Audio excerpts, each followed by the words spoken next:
deixa eu ver. 3 vezes on.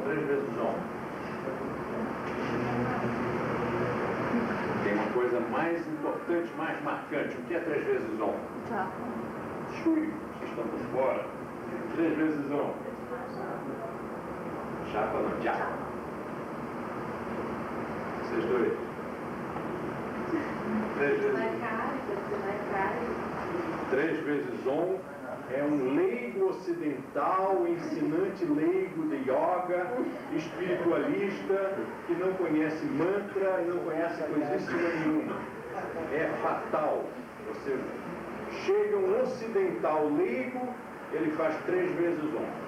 É impressionante. Em 25 anos de Índia, eu só vi uma vez o professor fazer 3 vezes on, uma única, e nessa única vez havia um grupo de ocidentais assistindo a aula. Ele fez para agradar o ocidental, porque sabe que o ocidental tem essa mania: trindade divina, triângulo, símbolo da espiritualidade. Vamos fazer 3 vezes on, porque 3 é um número místico. Mas ele nem sabe por que ele está fazendo 3 vezes, não sabe o que é o on, não sabe o que é o mantra. Mantra é uma coisa que funciona pela repetição. O número ideal de mantras é 108. 108 vezes o mantra Om, isso sim, tem força. Cria-se um ritmo, um ciclo repetitivo, sistêmico. Aquilo ali vai produzindo o resultado. Agora, tem que começar a aula com mantra, né? Tem que fazer o mantra Om. Então, é um protocolo. Vamos nos livrar logo dele. 3 vezes Om, já cumpriu a obrigação. E agora vamos começar a aula. Quer dizer, o cara nem sabe realmente como é que funciona isso. 3 vezes on, pelo amor de Deus, não use isso nas suas aulas. Se você estiver com muita pressa, faça 27 vezes o on. Se não estiver com muita pressa, faça 108. Mas 3 vezes não. Ou então não faça. Hoje nós não vamos fazer mantra. Vamos fazer uma prática heterodoxa. Vamos fazer os outros 7 angas e mantra a gente vai passar batido. Mas não faça 3 vezes o on. É horrível. É estereótipo ocidental. Um dia eu estava mais uma vez no Shivananda Ashrama. É engraçado porque foi o lugar que eu mais gostei, foi o lugar em que eu mais voltei. Gostei dos outros e tal, mas aqui é qualquer coisa. Eu não sei se é porque eu li muitos livros do Shivananda, chegava lá e me lembrava do autor, né? Me lembrava das coisas que eu aprendi nos livros dele. Também não sei se porque os mosteiros das escolas eram mais tradicional, era o único, praticamente o único, onde a gente via monges em panos enrolados no corpo. Nos outros lugares a gente via pessoas de calça e camisa, então deve ter, né, alguma coisa lá na cabeça do garotão que estava chegando na Índia, deve ter mexido um pouco. Ultimamente, os que foram à Índia ultimamente não gostaram nada. Quem foi que esteve recentemente comigo lá? Não gostaram muito, né? Algumas pessoas comentaram comigo que não gostaram muito de lá, acharam meio decadente, meio abandonado. Bom, mas eu gostei. Aí fui lá um monte de vezes e por isso eu tenho muitas histórias do Shivananda Ashrama. E numa delas, o cara que dirige mesmo, que é o Swami... qual é o nome dele? Chidananda é o dono, é o presidente, mas o vice-presidente, vice ou secretário, é quem comanda mesmo, que era o Krishnananda. Krishnananda é quem realmente dá as ordens lá dentro. O outro é chamado de São Francisco de Assis da Índia, pobre, magro, humilde, vive viajando, não quer saber de administrar, não quer fazer de dinheiro, de administração não é com ele. Então, Krishnananda é que administra realmente. E um dia a gente estava lá, eu gostava muito de sentar e ficar ouvindo o cara falar, porque ele tinha umas tiradas muito interessantes, umas coisas muito boas que ele dizia. Ele era filósofo, era um cara culto. E um dia ele, e isso é típico de mestre hindu, né, de mestre oriental, é pegar você desprevenido, pegar de sopetão assim, brusco. Estava falando lá com os outros, eu estava na minha, de repente ele virou para mim e disse: "Professor Teros, como você faz o mantra Om?" E eu disse: "Estou ferrado, porque o mestre hindu, o método de ensino da Índia tradicional é dizer que você está sempre errado. É uma forma de polir um pouco o seu ego. Então, é como se nós estivéssemos aqui na nossa aula, lá, né, na Índia, e eu pergunto uma coisa, você diz, eu pergunto assim, como se pronuncia isso? Aí você fala, está errado, não sabe nada, vai estudar. Aí eu pergunto outra coisa, você fala, está errado, está muito orgulhoso, e você é muito criança, cala a boca, vai estudar. Isso num lugar que a gente, né, iludido, né, a gente sai daqui de uma cultura cristã, em que a bondade é hipervalorizada, a gente espera chegar num mosteiro cheio de monges, que os monges sejam no mínimo suaves, né? Eles são de yoga, devem ser bonzinhos, e é cada patada que você sai catando o cavalo. E aí quando ele me perguntou como você pronuncia o mantra Om, eu disse, estou errado. Qualquer coisa que eu diga, ele vai falar que está errado. E eu tenho um problema político, eu estou na frente dos meus alunos que eu levei para vê-lo, então, imagina, eu passo onde ele está errado, os alunos todos dizem, ô Deus, francamente, hein? A gente acreditando em você. Mas aí não tinha como escapulir, né? Esta Hindu falou, está falado. Não pode questionar, não pode deixar de responder. Eu respirei fundo e fiz o meu ombro. Esperei a trauletada. Aí ele fez aquele silêncio de suspense, olhou bem assim através de mim. Tá certo? O suor escorria aqui do lado. Mas isso foi também há muitos anos e serviu para me tirar um grande peso da consciência, que foi o seguinte. Um dia eu visitei, antes de ir à Índia a primeira vez, visitei uma professora que tinha vários livros publicados lá no Rio de Janeiro, de yoga. E foi Eliane Lobato, foi aquela turma da velha guarda. E aí essa senhora, ela fazia cremes, sabonetes e outras coisas fazendo mantras. Ela preparava tudo fazendo mantras. E eram umas coisas meio caras, pelo menos para nós, que éramos pobrezinhos, aquilo era meio caro.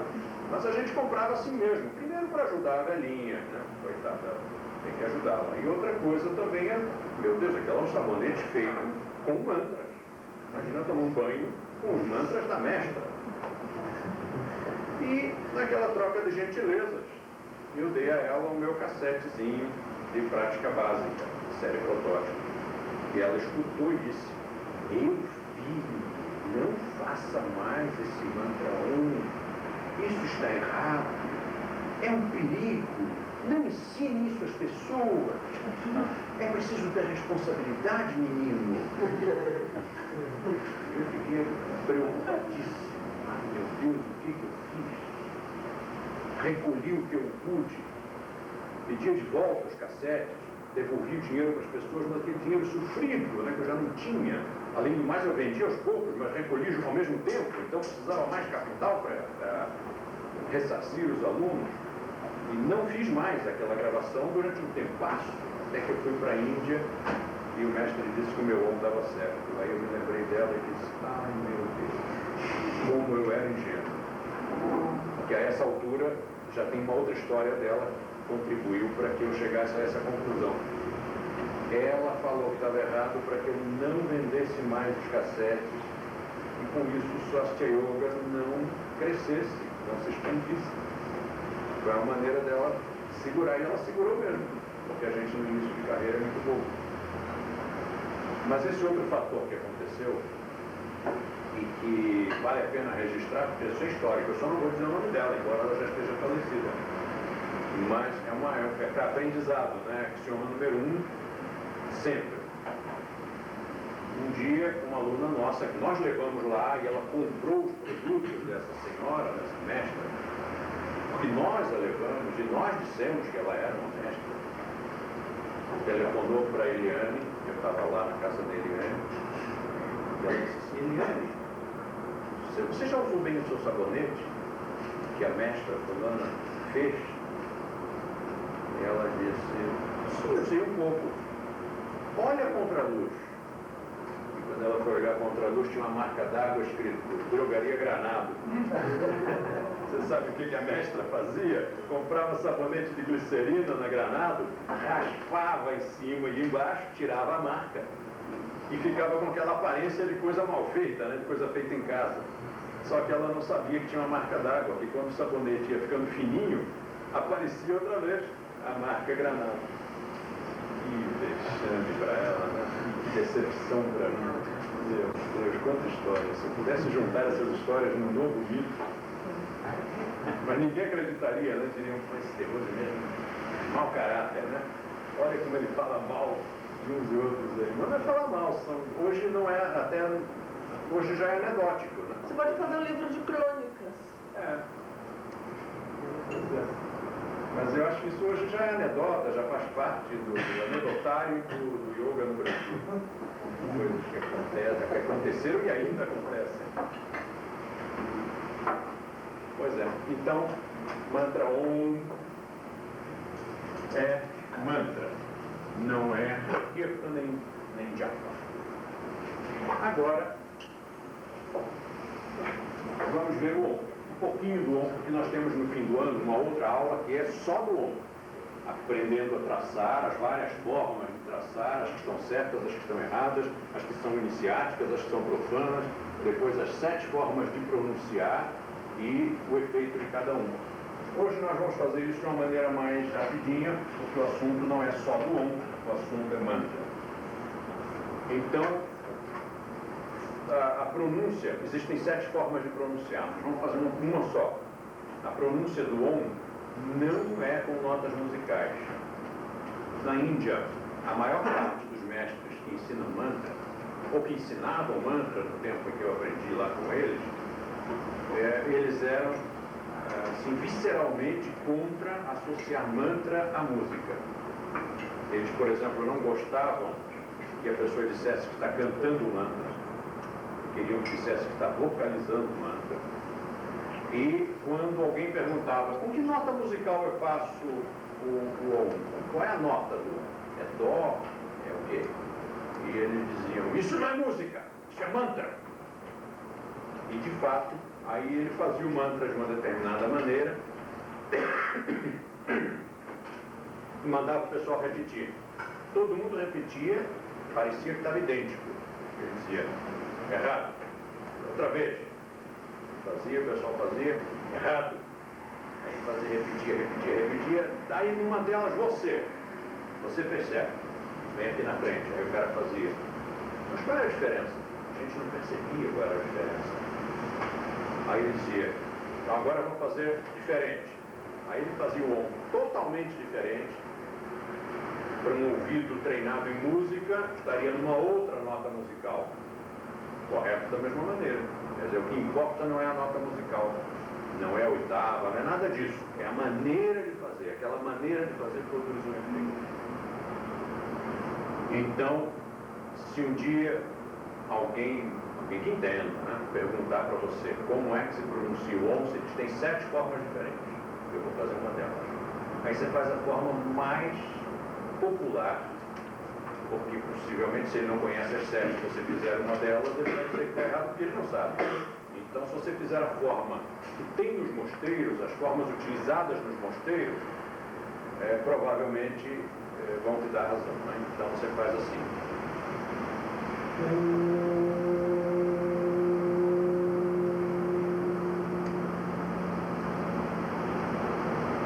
Essa é a forma popular, né? A forma que está correta, mas que você escuta mais frequentemente nos mosteiros. Não precisa ser longo, por exemplo. Sabe aquele cumprimento de yoga? Namastê? É de yoga ou não é de yoga? Não é de yoga. Mas se não é de yoga, por que todo brasileiro, aliás não só brasileiro, todo ocidental cumprimenta, todo ocidental que faz yoga cumprimenta Namastê? É porque Namastê é um cumprimento hindu, que quer dizer bom dia, boa tarde ou boa noite. para a chegada ou para a saída. O que significa traduzido literalmente? Quem sabe? Traduzido literalmente, namastê. Bom dia, boa tarde, boa noite, eu já falei. Tem uma tradução poética muito interessante que diz assim: namastê quer dizer Deus em mim, saúda Deus em ti. Olha que coisa bonita, mas é mentira. É bonito, mas é mentira. Namastê é bom dia, boa tarde ou boa noite para quem chega ou para quem parte, especialmente no norte da Índia, no sul é namaskar. Então você pega um avião em Delhi, a comissária de bordo diz: namastê, sejam muito bem-vindos a bordo, blá, blá, blá, blá. Aí quando chega em Bombay, aliás agora mudou o nome para Mumbai, chega lá em Mumbai, ela diz: namaskar. Aí você diz: namastê quando chega, namaskar é quando vai embora. Aí você pega o avião de volta, entra no avião e ela diz: namaskar, sejam muito bem-vindos, façam boa viagem. Chega em Delhi, ela diz: namastê. Então, é a região, né? Cada região utiliza uma variedade de cumprimento, mas é um cumprimento das ruas. Quem faz yoga, quem ensina yoga, quem pratica yoga, não usa namastê. Isso é cumprimento que se faz entre comerciantes, entre leigos, entre ladrões. Não é um cumprimento que se faz entre praticantes de yoga. Se um hindu na Índia, se você disser que faz yoga e ele te disser namastê, pense nas duas possibilidades. Ou ele está dizendo isso porque ele também não sabe, está me dizendo bom dia, não é pecado dizer bom dia para as pessoas. Ou então, ele não te reconhece como praticante de yoga. Se for num mosteiro, por exemplo, se for no Shivananda Ashram, no Aurobindo Ashram, no Yoga Institute de Bombay, em Kaivalya Dharma, em alguma dessas escolas, você diz que faz yoga e eles te dizem namastê, aí é fatal. Aí ele está dizendo: yoga não existe nenhuma. Você é um ocidental, você pensa que faz yoga, namastê para você. Dia, né? Você não faz yoga coisa nenhuma. Se fizesse yoga, ele te diria, se ele reconhecesse que você faz yoga, ele te diria o cumprimento da escola dele. Cada escola tem o seu cumprimento. Então, se você está, por exemplo, no Shivananda Ashram, o cumprimento é Hariom. Você passa por mongezinhos, ele reconhece que você pratica, viu qualquer coisa em você, você convence, está convencendo ele pela sua atitude, fisionomia, postura, aura, qualquer coisa, e ele te diz: Hariom. Hariom é o cumprimento daquela escola. E tem magia também. Depois que você já fica mais íntimo, ele passa por você e diz: om. Mas aí não é 3 vezes om. Aí não é vocalizando, é falando. E na escola do Satyananda, que foi discípulo do Shivananda, mas depois abriu sua própria linhagem, o cumprimento já é Hariom Tat Sat. Variedadezinha da escola de onde ele saiu. Entre os Hare Krishna. Hare Krishna. E aí, como é que você faz? O nosso qual é? Swastika. Aí, um dia, 2 pessoas se encontram. Este aqui é Hare Krishna. Este aqui faz Swastika Yoga. Os 2 se encontram, Hare Krishna vira para você e diz: Hare Krishna. E aí você diz o quê? Swastika. Lógico, porque na verdade cada um diz aquilo que ele considera mais importante e que oferta ao outro como uma coisa que considera mais importante. O que nós consideramos mais importante? Autossuficiência, bem-estar, saúde do corpo e da mente, conforto, satisfação. Quer coisa melhor do que isso para oferecer a um ser humano?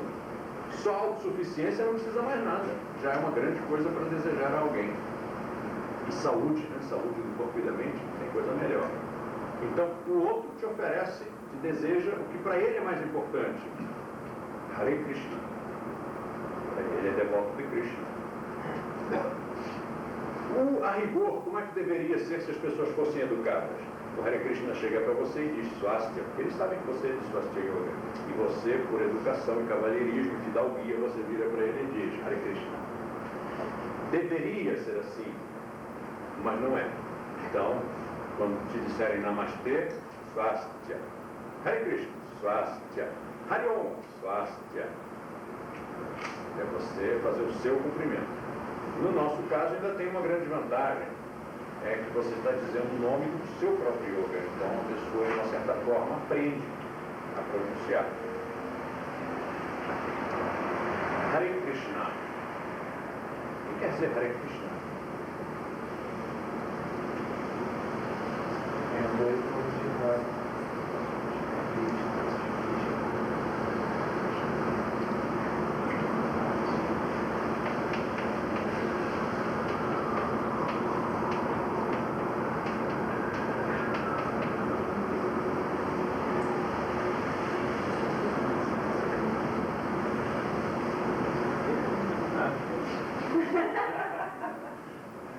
Quer dizer aquilo ali, Hare.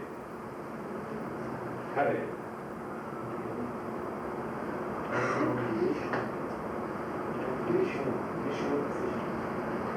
Isso. Hare é outro nome de Vishnu.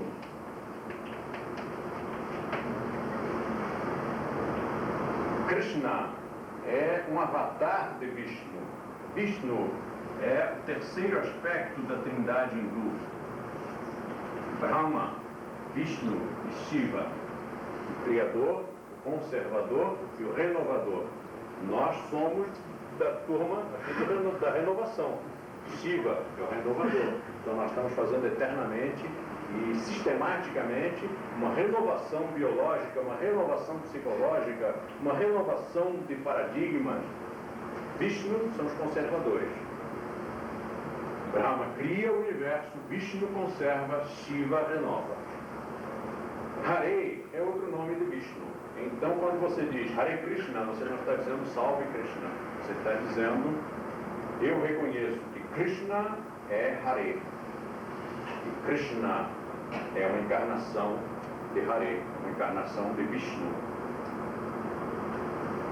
E Shiva, como é o nome? Hara. E Brahma, Hari. Segundo o dicionário, Hari e Hare é a mesma coisa. Na Índia me ensinaram que Hari é Brahma, Hare é Vishnu, Hara é Shiva. De fato, os mantras de Shiva são Hara, Hara, Hara, Hara. E daí, Shiva para cá, Shiva para lá.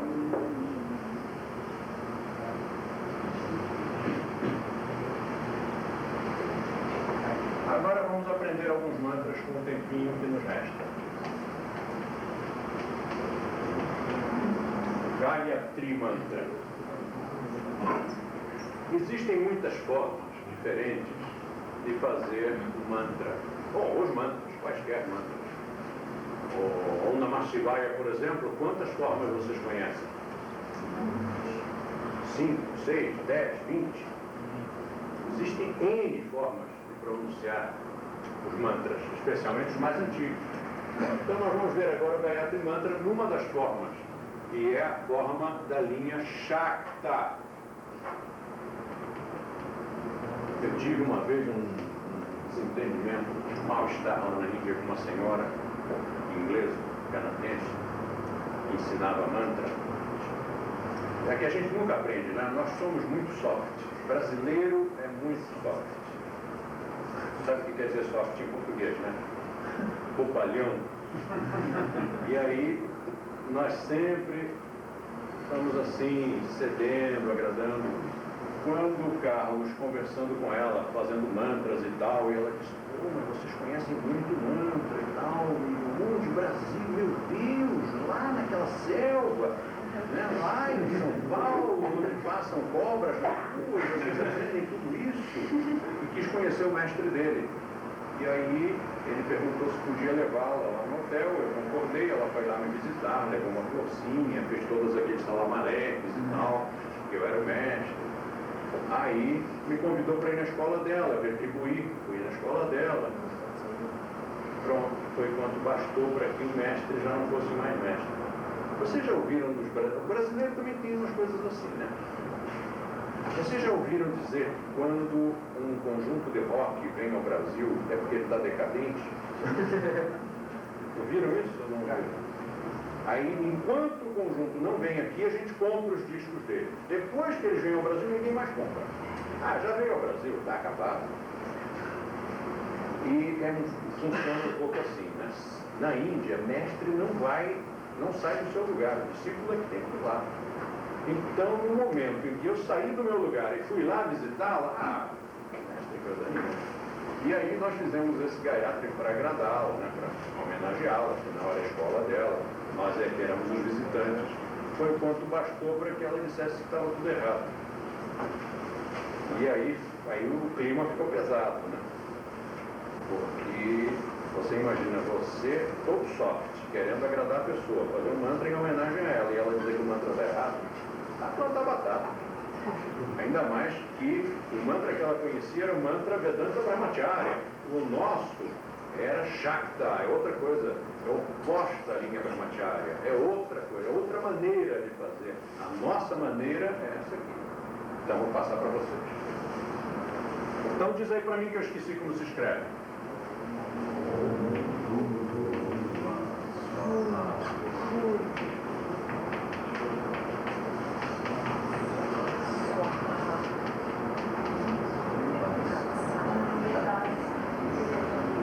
Me estou escutando.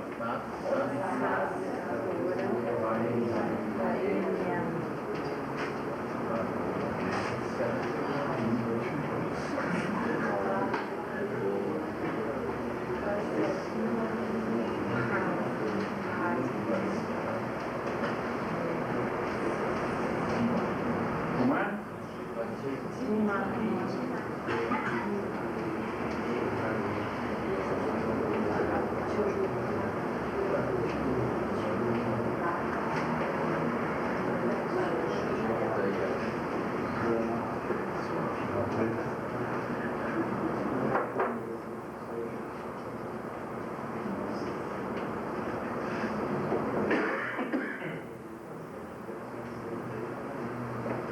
As formas que você pode encontrar, formas descritas, você pode encontrar sem este om. Você pode encontrar sem este A.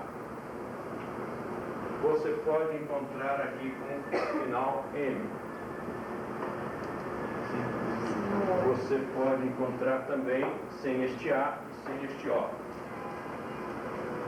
Esta é a forma sânscrita. Você se lembra que o Hindi tem o cacoete de eliminar a última letra, a última vogal. Então, swa, sabitur, na, prachodayat, é Hindi. Mas já não é o mais antigo. Nós gostamos do mais antigo. Para não deixar dúvidas, nós trouxemos isso gravado da Índia, na fita de mantra número 3. Não, número 4. Qual era? 3 ou 4? Ah, sim, era 4, né? Fita de mantra número 4. Um lado inteiro era